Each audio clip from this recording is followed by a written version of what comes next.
আসসালামু আলাইকুম, আমি আফসার আহমেদ, আফসার সফটওয়্যার স্ট্রাইকার। আজ আমরা কথা বলবো অনেক বাচ্চাদেরকে আমরা স্কুলে দেওয়ার পরে স্কুলে ক্লাসে বোর্ডের লেখা দেখতে পাই না। চোখে সমস্যা আছে কিনা গার্ডিয়ানদের খেয়াল করা উচিত। অনেক গার্ডিয়ানরা জানেই না আমার বাচ্চা চোখে সমস্যা আছে কিনা।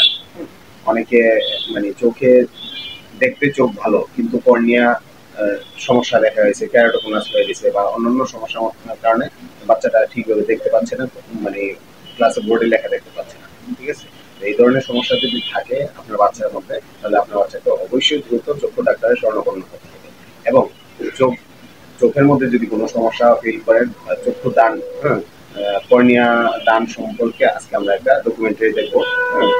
সবাই খেয়াল করবেন এরকম। সবাই বুঝতে পারছো আমি কি লিখছি? স্যার আমি সব ঝাপসা দেখি। তোমার অভিভাবককে বলবা ভালো একজন চোখে ডাক্তার দেখাতে।